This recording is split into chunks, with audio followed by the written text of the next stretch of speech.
अब मैं आज का जो फैसला सुप्रीम कोर्ट ने किया है, जो माननीय कहने पर हम बाध्य हैं, सुप्रीम कोर्ट को हम लोग सब माननीय कहते हैं, हम लोग बाध्य हैं, लेकिन दो तरह के माननीय होते हैं। रिस्पेक्ट जो हम करते हैं, ऑनरेबल जो हम कहते हैं, वो दो तरह के, एक जबान से बोला जाता है और एक दिल से बोला जाता है। तो क्या आज जो भानु जी वहाँ थे कोर्ट के अंदर, मैं तो नहीं था, जो फैसला किया है सुप्रीम कोर्ट की अपनी जजमेंट्स है ना बहुत सारी, कि अनरीजन्ड ऑर्डर कोई एडमिनिस्ट्रेशन का आदमी, कोई क्लर्क भी करता है तो वो बहुत बुरी बात है। अब सुप्रीम कोर्ट स्वयं इतने बड़े मुद्दे पर, इससे बड़ा मुद्दा कोई नहीं है, देश की जनता देश की मालिक है, देश की राजा है, राजा बनाने में अगर घपला धांधली कोई कर रहा है, देश का निजाम चलाने में जिस निजाम की वजह से सुप्रीम कोर्ट है, उस संविधान के साथ कोई धोखाधड़ी कर रहा है, कोई इतना बड़ा फ्रॉड कर रहा है, उसको बगैर रीजन ऑर्डर पास किए अगर डिसमिस किया जाता है, जैसा भानु जी बता रहे हैं, तो क्या हम दिल से ऑनरेबल बोल पाएंगे इस फैसले को? क्या हम दिल से बोल पाएंगे? ये देश की जनता अपने आप फैसला कर ले। लेकिन मेरा ऐसा मानना है, सुप्रीम कोर्ट और हमारे सारे संस्थान ये आरएसएस और बीजेपी के, ये गुंडों के दबाव में है, ऐसा सुप्रीम कोर्ट के 4 जजेस प्रेस कॉन्फ्रेंस करके बोल चुके हैं। तो जनता को इस दबाव को खत्म करना है। हम देश के मालिक हैं, देश की जनता इस देश की मालिक है, सुप्रीम कोर्ट के जजेस भी हमारे नौकर हैं, जैसे प्रधानमंत्री नौकर। तो अपने नौकरों के ऊपर से प्रेशर हटवाना, वो खुल के काम कर सकें, ये भी जिम्मेदारी जनता की है, जो पीसफुल प्रोटेस्ट के माध्यम से ही होगी। हम वकीलों की तरफ से, अभी भानु जी ने किसानों के बारे में बताया, उसके बाद जो वोटर कटने की बात है वो भी मैं उस पर बात करूंगा, थोड़ी सी बात करूंगा, भानु जी ने डिटेल में बता ही दिया। पहली चीज तो हमारे किसान भाई अपने आप को अकेला ना समझे। पिछली बार की तरह नहीं, इस बार सैकड़ों नहीं, हजारों वकीलों की टीम हमने तैयार कर रखी। हम किसानों के साथ साथ, बल्कि उनके आगे रहकर उनको हर एक प्रकार की कानूनी मदद देंगे, बल्कि ढाल बनके हम उनके आगे खड़े रहेंगे। और ये जो इलीगल काम, क्राइम्स पुलिस के माध्यम से, ये भ्रष्टाचारी पुलिस के अफसरों के माध्यम से अमित शाह साहब और मोदी जी करा रहे हैं, उसके खिलाफ भी हम कानूनी कार्रवाई करेंगे। आप लोग बिल्कुल निश्चिंत रहें, कुछ भी, ये आपकी नहीं हमारी जिम्मेदारी है आपको कानूनी मदद देना। सैकड़ों नहीं, हजारों वकील हमने तैयार कर रखे हैं। पहली बात ये। दूसरी बात ये है, ये जो आपको रोका जा रहा है, उसके लिए भी हम आपको बता रहे हैं, ये अपराध कर रही है पुलिस भी और सरकार भी। तो उसके लिए सबसे अच्छा तरीका ये है कि ये कानून जो आपके हक छीनने के लिए लाया जा रहा है, और सरकार आपको कुछ भी झूठ बोले मानना नहीं है। पार्लियामेंट का दूसरा सेशन बैठना चाहिए और उसमें ये कहा जाना चाहिए कि ये कानून कभी भी वापस नहीं लाए जाएंगे। ऐसा रेजोल्यूशन जब तक पार्लियामेंट का सेशन बैठ के नहीं पास हो, जब तक आप इनकी बात पे भरोसा नहीं करना, तब तक आप इनकी बात पे भरोसा करोगे, धोखा खाओगे। जैसा ट्रांसपोर्टर्स ने खाया, जैसा इससे पहले आपने भी खाया, और जैसा हर वो व्यक्ति जो 15 लाख के चक्कर में था और पता नहीं कौन कौन से वादों के चक्कर में था, वो धोखा खाएगा। इस मोदी सरकार की एक ही गारंटी है, सबको धोखा देना ही मोदी सरकार की एक गारंटी है।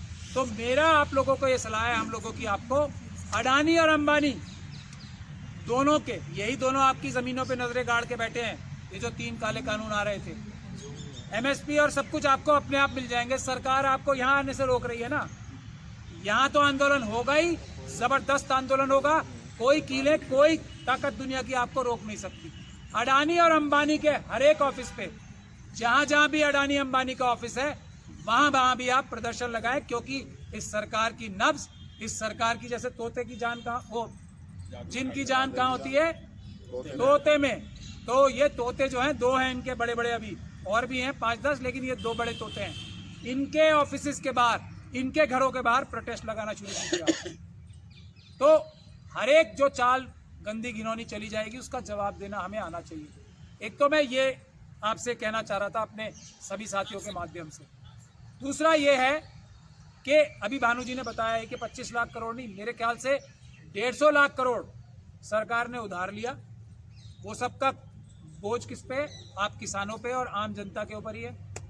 और वो पैसा लेकर 25 लाख तो नजर आ रहा है जो माफ किया, ये अडानी अंबानी जैसे लोगों का, उससे ज्यादा 100 लाख करोड़ रुपए ये सब लोग चुरा चुके हैं, उसका कर्जा हमारे ऊपर डाल दिया। तो ये बातें आप ध्यान में रखें, मोदी सरकार की किसी बात को ना माने। अब मैं आज का जो फैसला सुप्रीम कोर्ट ने किया है, जो माननीय कहने पर हम बाध्य हैं, सुप्रीम कोर्ट को हम लोग सब माननीय कहते हैं, हम लोग बाध्य हैं, लेकिन दो तरह के माननीय होते हैं। रिस्पेक्ट जो हम करते हैं, ऑनरेबल जो हम कहते हैं, वो दो तरह के, एक जबान से बोला जाता है और एक दिल से बोला जाता है। तो क्या आज जो भानु जी वहां थे कोर्ट के अंदर, मैं तो नहीं था, जो फैसला किया है सुप्रीम कोर्ट की अपनी जजमेंट्स है ना बहुत सारी, कि अनरीजन्ड ऑर्डर कोई एडमिनिस्ट्रेशन का आदमी, कोई क्लर्क भी करता है तो वो बहुत बुरी बात है। अब सुप्रीम कोर्ट स्वयं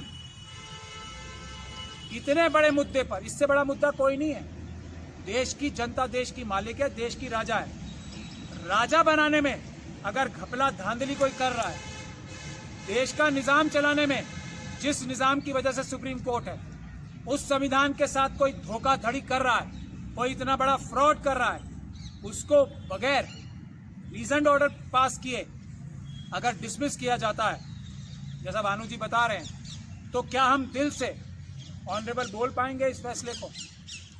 क्या हम दिल से बोल पाएंगे? ये देश की जनता अपने आप फैसला कर ले। लेकिन मेरा ऐसा मानना है, सुप्रीम कोर्ट और हमारे सारे संस्थान ये आरएसएस और बीजेपी के, ये गुंडों के दबाव में है, ऐसा सुप्रीम कोर्ट के 4 जजेस प्रेस कॉन्फ्रेंस करके बोल चुके हैं। तो जनता को इस दबाव को खत्म करना है। हम देश के मालिक है, देश की जनता इस देश की मालिक है, सुप्रीम कोर्ट के जजेस भी हमारे नौकर हैं, जैसे प्रधानमंत्री नौकर। तो अपने नौकरों के ऊपर से प्रेशर हटवाना, वो खुल के काम कर सकें, ये भी जिम्मेदारी जनता की है, जो पीसफुल प्रोटेस्ट के माध्यम से ही होगी। इसीलिए 25 तारीख का ऐलान अभी डीसी कपिल साहब आपको डिटेल में बताएंगे। ये सभी प्रधानमंत्री जी, जिनको हम अपना प्रधान सेवक नौकर कहते हैं, वो प्रधान चोर ना बन जाए, प्रधान चोर या डकैत ना बन जाए, उनको रोकने के लिए भी 25 तारीख का प्रोग्राम हम लोग कर रहे हैं। और इन सब की जड़, जैसा अभी आप लोग देख रहे हैं, करोड़ों वोट खाने के बाद भी, करोड़ों वोटों की चोरी करने के बाद भी सुप्रीम कोर्ट तक से अगर बिना डिटेल्ड ऑर्डर पास किया, क्योंकि डिटेल्ड ऑर्डर मुझे लगता है इसमें कोई पास हो ही नहीं सकता। चुनाव आयोग ने एक झूठा, पूरी जिम्मेदारी के साथ कह रहा हूं, सरकारी वकीलों के माध्यम से एक झूठा एफिडेविट फाइल किया और सुप्रीम कोर्ट ने उसका झूठ न पकड़ के उसको अनरीजन्ड ऑर्डर, एक लाइन का ऑर्डर पास करके डिसमिस किया है, जैसा भानु जी मुझे बता रहे हैं। तो इससे बड़ा अन्याय कुछ नहीं हो सकता। तो आप समझ सकते हैं, ये करोड़ों वोट जो धांधली की जा रही है, इसका भी हमें इंतजाम करना पड़ेगा ईवीएम के साथ साथ। लेकिन अगर ईवीएम से चुनाव हुआ, जो कि इस देश की जनता ने जिम्मेदारी ली है अपने ऊपर, नहीं होने देगी, तो फिर ये वोटों की जो पन्ना प्रमुखों के माध्यम से, ये कोई बीएलओ वगैरह ने नहीं किया है काम, पन्ना प्रमुखों ने करवाया है सरकार में, जो इलेक्शन कमीशन के ऑफिसर्स थे उसके माध्यम से। ये सभी लोग अपराधी हैं। और मैं सेक्शन भी पढ़ के बता रहा हूं, फिर मैं अपनी बात खत्म करूंगा। सेक्शन 32 है, representation of peoples act. Section 32 वो क्या कहता है? Breach of official duty in connection with preparation etcetera of electoral rolls, यानी कि जो ये इलेक्टोरल रोल्स बनाने की, इलेक्शन की लिस्ट बनाने की, वोटर लिस्ट बनाने की जिम्मेदारी सिर्फ और सिर्फ किसकी है? इलेक्शन कमीशन की। इलेक्शन कमीशन का हर अधिकारी 6 महीने से लेकर 2 साल की सजा, मिनिमम 6 मंथ, 2 साल की सजा भुगतेगा जिसने ये फ्रॉड किया है। मैं आपको पढ़ के सुना रहा हूँ।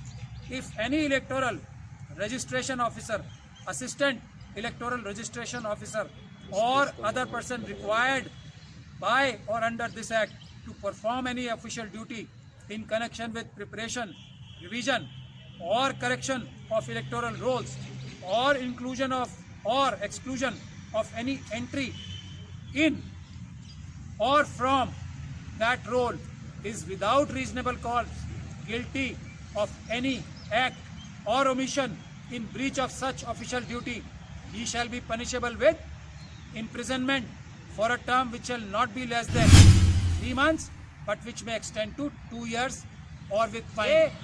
6 महीने कम से कम और 2 साल की सजा, 2 साल तक सजा तब है जब एक वोट में कुछ गड़बड़ी कर दी हो, एक वोट में, यहाँ करोड़ों वोटों में धांधली की है। हर एक इलेक्शन कमीशन का ऑफिसर ध्यान से सुन ले, एक वोट के लिए 6 महीने की सजा है मिनिमम। अगर 100 वोट में धांधली की होगी ना इलेक्शन के ऑफिसर ने, जो जिम्मेदार है इस काम का, तो 100 मल्टीप्लाइड बाय 6 महीना, ध्यान से सुन ले, 6 महीने की सजा नहीं है सिर्फ। तो ये ध्यान से उम्र कट जाएगी जेलों में, अभी भी टाइम है, उसका भी प्रावधान है। आप लोग जब तक नॉमिनेशन फाइल नहीं हो जाते, ये सारे इलेक्शन कमीशन के ऑफिसर सुन ले मेरी बात ध्यान से, हम जो कहते हैं वो करते भी हैं। उम्र निकल जाएगी, उम्र कैद से कम सजा नहीं होगी एक भी इलेक्टोरल ऑफिसर को, इलेक्शन कमीशन के ऑफिसर को। उम्र गुजर जाएगी जेलों में। अभी जाके टाइम है, जब तक नॉमिनेशन फाइल नहीं होता तब तक का टाइम है हर एक इलेक्शन ऑफिसर के पास। छोड़ेंगे नहीं हम, एक को भी नहीं छोड़ेंगे, उम्र कैद होगी सबको।